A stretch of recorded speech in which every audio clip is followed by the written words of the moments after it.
August 29, 1863 జన్మించాడు గిడుగు వెంకటరామ. ఆయన పూర్తి పేరు గిడుగు వెంకటరామమూర్తి పంతులు, అది ఆయన పూర్తి పేరు.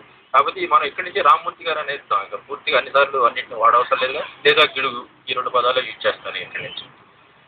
ఈయన ప్రధానంగా ఆ రోజుల్లో కానీ ఈ రోజుల్లో కానీ ఇప్పుడు మరీ 2వ సంవత్సరంలోనే పిల్లల్ని స్కూల్లో వేసేస్తున్నారండి, మరీ దారుణంగాను. 5 సంవత్సరాల నిండందే స్కూల్లో వేసేవారు కాదు ఆ రోజుల్లో. ఇప్పుడు కూడా యూరోపియన్ కంట్రీస్, ప్రధానంగా అమెరికా లాంటి దేశాల్లో 5 సంవత్సరాలు నిండందే. అంతకుముందు ఏదో ప్లేయింగ్ స్కూల్స్ అంటారు కానీ ఎడ్యుకేషన్ మాత్రం 5 years దాటి యాక్సెప్ట్ చేయరు అక్కడ. మనమే మరీ దారుణంగా ఉన్నామేమో అనిపిస్తుంది, పిల్లలు చాలా ఇబ్బందులు పెట్టేస్తున్నామేనని. ఈయనకి 5 సంవత్సరాల 5 నెలల 5వ రోజు నిండిన తరువాత ఈయన స్కూల్లో వేశారట. దానికి ఏదో ఒక పవిత్రత ఉంది అని చెప్పేసేసి ఒక బ్రాహ్మణ అధ్యాపకుడిని ఈయనకి పెట్టారట. కానీ ఈయనకి మాత్రం చదువు అవ్వలేదు. ఏమి సంవత్సరం కాదు, 2 సంవత్సరాలు దాటినా కూడా ఈయనకి సరిగా ఆయన పేరు ఆయన రాసుకోవడం కూడా రాని పరిస్థితి ఏర్పడిందట. ఇదేమిటయ్యా, ఈ బ్రాహ్మణ మాస్టర్ గారు నేను పెడితే ఈ విధంగా చేసేసాడు, అసలు ఏం అక్షరం ముక్క రావడం లేదని చెప్పేసి ఆయన మార్చేసేసి ఒక పట్నాయక్ గారు అనేటటువంటి ఆయనకి మళ్ళీ అధ్యాపకుడిగా పెట్టడం జరిగింది. అక్కడి నుంచి ఆయన దశ తిరిగింది అని చెబుతాడు. 2-3 సంవత్సరాల్లోనే ఆయన ఏకసంధాగ్రాహి, టగటగటగా చాలా ఫాస్ట్గా వెళ్ళిపోయాడు. అయితే ఈ పర్వతాలపేటలో ఎక్కువ కాలం లేడు ఆయన. 1875లో తండ్రి గారు సోడవరం ఠాణాకి బదిలీ అయ్యాడు.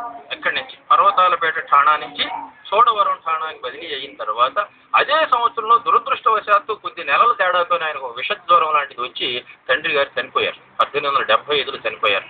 ఈ 1875 ఎప్పుడైతే ఆయన చనిపోయాడో అక్కడి నుంచి ఆయన మాతామహులు ఇంటిలో విజయనగరంలో వాళ్ళ యొక్క తల్లిగారు అంటే తాతగారు విజయనగరంలో ఉండేవారు. అక్కడికి మకాం మార్చారు. అక్కడే ఎడ్యుకేషన్ అనేటటువంటిది ప్రారంభమైంది. ప్రధానంగా మహారాజా పాఠశాలలో ఇంగ్లీష్ చదువు ప్రారంభం అనేది ఆయనకి 1875 అంటే 12 సంవత్సరాలు దాటిన తర్వాత ప్రారంభం అయ్యింది. మీకు అక్కడి నుంచి ఆయన వెనక్కి తిరిగి చూస్తున్నట్టుగా మనకు కనిపించదు. ఆయన విద్యార్థిగా ఉన్నప్పుడే ఆయన కంటే ఒక సంవత్సరం పెద్దవాడైనటువంటి గురదాడ అప్పారావు గారు, వీళ్ళిద్దరూ కూడా సహపాఠకులు. ఆదిభట్ల నారాయణదాస్ గారు, అలాగే మరొక ఆయన బుర్రా పార్వతీ సింగ్ గారు అని ఆయన కూడా చాలా పెద్దవాడు. వీళ్ళు ముగ్గురు కూడా అక్కడ సహపాఠకులు అనమాట. ఆ తరువాత గురదాడ అప్పారావు గారితో మాత్రం వారిది చనిపోయే వరకు కూడా వాళ్ళ యొక్క ఆ బాంధవ్యం, ఆ స్నేహం అనేటటువంటి కంటిన్యూ అయింది. మిగిలిన వాళ్ళతో అంత అయినట్లుగా కనిపించదు. కానీ వీళ్ళు ముగ్గురు కూడా వాళ్ళు ఒకే కళాశాల చదువుకున్నారు. అయితే 1879లో ఆయనకి ఆరోగ్యం సరిగా లేకుండా మెట్రికులేషన్ మాత్రం ఫెయిల్ అయ్యాడు ఫస్ట్ టైం. అంత ఏకసంధాగ్రాహి కూడా పరిస్థితుల్లో అనుకూలంగా లేని తండ్రి లేకపోవడం, తర్వాత ఆరోగ్యాల్లో ఇబ్బందులు వచ్చేసేసి మెట్రికులేషన్ ఫెయిల్ అయ్యాడు. ఆ తర్వాత గురదాడ అప్పారావు గారు క్లాస్మేట్స్ అయిపోయారు. ఎందుకంటే 1880లో ఈయన మెట్రికులేషన్ పాస్ అయ్యాడు, ఇద్దరు ఒకేసారి. ఆ రోజుల్లో మెట్రికులేషన్ పాస్ అయితే చాలు, ఉద్యోగాలు దన్నం అంటే ఎత్తుక్కుంటూ వస్తూ ఉండేవి అనమాట. ఏం చేయాలి, డబ్బు ఉన్నటువంటి వాళ్ళేమో FA చదువుకునేవారు, ఆ తర్వాత BA చదివేవారు. డబ్బు లేనటువంటి వాడు ఈ కలెక్టర్ ఆఫీసుల దగ్గరకు వస్తే ఏదో ఒకటి ఉద్యోగం ఇచ్చేసేవారట. ఈయనకి అప్పటికే తండ్రి గారు చనిపోవడం, ఒక అక్కగారు, 2 చెల్లెళ్ళు ఉన్నారు ఈయనకి. అక్కగారికి మాత్రం వివాహం అప్పటికే తండ్రి గారు చేసేసారు. 12వ సంవత్సరం వయసులోనే ఆయనకి వివాహం చేసేసారు. బాల్య వివాహాలు అప్పుడు కామన్గా జరిగాయి. ఈయనకి ఇంకా 2 సిస్టర్స్, 2 చెల్లెళ్ళు ఉన్నారు. ఆ చెల్లెళ్ళ యొక్క వివాహం కూడా ఈయన ఎత్తి మీద పడింది. వాళ్ళ యొక్క పోషణ భారం కూడా ఈయన మీద పడే పరిస్థితి ఏర్పడింది అన్నమాట. అప్పుడు ఏం చేయాలంటే FA చదవడం అనేది సాధ్యం కాదు కాబట్టి నాకు ఏదో ఒక ఉద్యోగం కావాలని విశాఖపట్నం వచ్చేసాడు. ఇక్కడికి విశాఖపట్నం వచ్చి ఇక్కడ కలెక్టర్ ఆఫీస్ దగ్గరికి వెళ్తే వాళ్ళు ఏం చేశారంటే ఒక 15 రూపాయల ఉద్యోగం గ్యారంటీ. ఆ రోజుల్లో మెట్రికులేషన్ పాస్ అయ్యాడు అంటే, అయ్యా నీకు దీనిలో జాయిన్ అయిపోరా, 15 రూపాయలు మేము ఇస్తాము అన్నారు. జాయిన్ అయిపోయాడు 15 రూపాయలు. ఎందుకు అనంటే, ఎందుకు FA చదవలేకపోయాను అని చెప్పుకున్నాడు ఈ విషయాలు. నాకున్నటువంటి కుటుంబ భారం ఆ పరిస్థితి ఉంది కాబట్టి నేను ఆ రోజుల్లో సంపాదించాలి. ముందు 15 రూపాయలు అంటే అప్పుడు ఆ రోజుల్లో కుటుంబానికి 5-6 రూపాయలు సరిపోయాయట నెలకి. ఇంకా నాకు 10 రూపాయలు వెనకబడే ఈ పరిస్థితి అని చెప్పేసి రాసుకుంటాడు అనమాట ఆయన. ఆ తరువాత ఏం జరిగింది అంటే, ఎక్కువ రోజులు చేయలే ఆయన ఎందుకో ఈ ఉద్యోగంలో. ఆ తరువాత కొద్ది నెలల్లోనే దానికి రాజీనామా చేసేసాడు. 1881లో మనకి ఈ మహారాజా వారు ఈ మహారాజా వారు స్కూల్స్ పెట్టాడు. ఆ స్కూల్స్లో ఈయన టీచర్ కావాలని మొదటి నుంచి ఏదో కోరిక ఉండేది కాబట్టి దానికి అటెండ్ అయ్యాడు. ఆయన మొత్తం ఇమీడియట్గా సెలెక్ట్ చేసేసారు. సెలెక్ట్ చేసినప్పుడు ఇక్కడ 15 రూపాయల ఉద్యోగం 25 రూపాయల ఉద్యోగంలో సెలెక్ట్ చేశారు.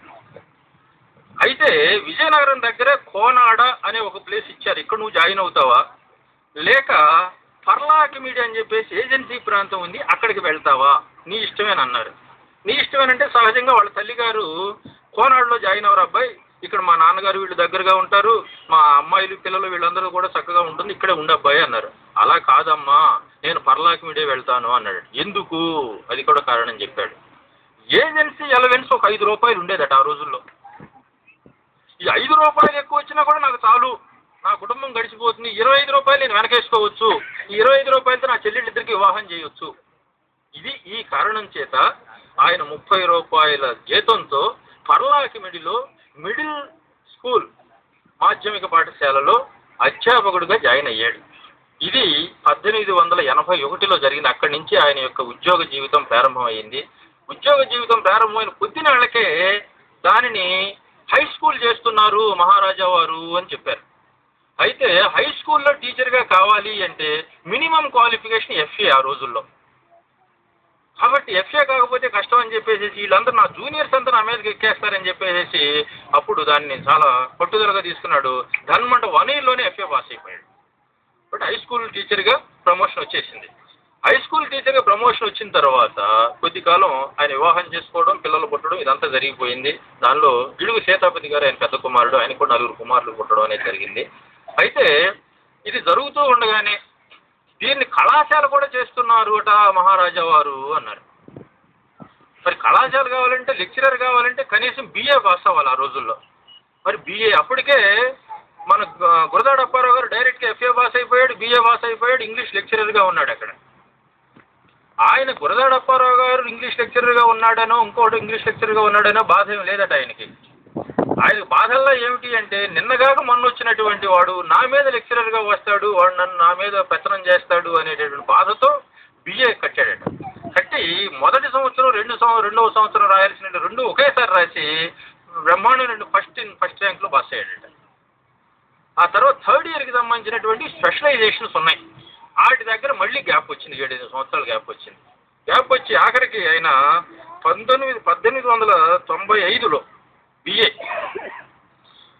సెకండ్ ర్యాంక్, మొత్తం మద్రాస్ ప్రెసిడెన్సీ మొత్తంలో 2nd ర్యాంక్లో పాస్ అయ్యాడు. ఆయన ఎంత బాధపడ్డాడు అంటే అసలు నాకు 2nd ర్యాంక్ రావడం ఏమిటి, నాకు ఫస్ట్ ర్యాంక్ రావాలి, నాకు అన్యాయం జరిగింది. నేను ఇప్పుడు కూడా అంటూ ఉంటారు, మాకు డిస్టెన్స్ ఎడ్యుకేషన్లో పిల్లలు అంటూ ఉంటారు, మాస్టర్ గారు అసలు నేను ఎంత అద్భుతమైనటువంటిదండి, మీరు రెగ్యులర్గా చదవకపోవడం వల్ల నాకు ఈ ఫస్ట్ ర్యాంక్ రాలేదు, రెగ్యులర్గా చదివే వాళ్ళకి మీరు ఎక్కువ మార్కులు ఇస్తూ ఉంటారు, ఇలా ప్రైవేట్గా చదివే వాళ్ళకి మీరు మార్కులు ఇవ్వరండి అని మా వాళ్ళు ఇప్పుడు కూడా అంటూ ఉంటారు. ఇదే మాట ఆనాడు గిడుగు రాబర్ట్ పంతులు గారు అన్నాడు. నేను రెగ్యులర్ విద్యార్థిని కాదు కాబట్టి నాకు ఫస్ట్ ర్యాంక్ ఇవ్వలేదు అని బాధపడ్డాడు ఆయన. మా సింహన్ గారికి అవసరం చెప్తున్నా నేను. అంటే డిస్టెన్స్ ఎడ్యుకేషన్ పిల్లలు ఇప్పుడు కూడా అలాంటివి చెబుతూ ఉంటారు, కానీ వాస్తవాలు కాదు, కానీ వాళ్ళ ఫీలింగ్ మాత్రం అలా ఉంటుందన్నమాట. ఇక ఈయన మొత్తం మీద BA అయిన తర్వాత హిస్టరీ లెక్చరర్గా స్థిరపడ్డాడండి. ఇది ఈయన బ్యాక్గ్రౌండ్. ఇక ఈయన ఆ తరువాత తెలుగు భాష మీద ఎంతో పరిశోధనలు చేసినా ఏం చేసినా ఈయన తెలుగు భాష ఎక్కడా కూడా శాస్త్రీయంగా మాలాగా అధ్యయనం చేయలేదు ఆయన మహానుభావుడు. మరి ఏం చదువుకున్నాడు అంటే ఆయన హిస్టరీ చదువుకున్నాడు, హిస్టరీ అధ్యాపకుడిగా ఉన్నారు. ఇప్పుడు మా చలసాని ప్రసాద్ గారిని చాలామంది ఏమనుకుంటారంటే ఆయన తెలుగులో ప్రొఫెసర్ గారు చాలా గొప్పవారు అనుకుంటారు. ఆయనకు అసలు తెలుగు సాహిత్యానితో వాటితో సంబంధం లేదు. ఆయన political science and public administration ఆయన ప్రొఫెసర్ గారు. ఆయన అంటే అసలు అదే కాదు, తెలుగు సాహిత్యంలో చాలామంది ఇబ్బంది పడతారు నేను ఈ మాట చెబితే, కానీ తెలుగు సాహిత్యంలో బాగా మహామహులైనటువంటి పెద్దలు ఏ ఒక్కడూ కూడా తెలుగుని శాస్త్రీయంగా చదువుకున్న వాళ్ళు కాదు. ఏ ఒక్కళ్ళు కూడా. ఒక శ్రీశ్రీని తీసుకున్నా, ఒక గురజాడ అప్పారావు గారిని తీసుకున్నా, ఒక గిడుగు రామ్మూర్తి పంతులు గారిని తీసుకున్నా, ఒక చిలకమర్తి వారిని తీసుకున్నా, ఒక పానుగంటి వారిని తీసుకున్నా, ఏ ఒక్కడిని తీసుకున్నా, ఒక ఆరుద్రని తీసుకున్నా, ఈ మధ్యకాలంలో ఉన్నటువంటి వాళ్ళు ఏ ఒక్కళ్ళు కూడా మహామహులైనటువంటి వాళ్ళు తెలుగుని ప్రత్యేకంగా అధ్యయనం చేసినటువంటి వాళ్ళు కాదు. అంటే సాహిత్యాన్ని ప్రత్యేకంగా అధ్యయనం చేసినంత మాత్రం చేత గొప్పవాళ్ళం అయిపోతామని, ప్రత్యేకంగా అధ్యయనం చేయకపోయినంత మాత్రం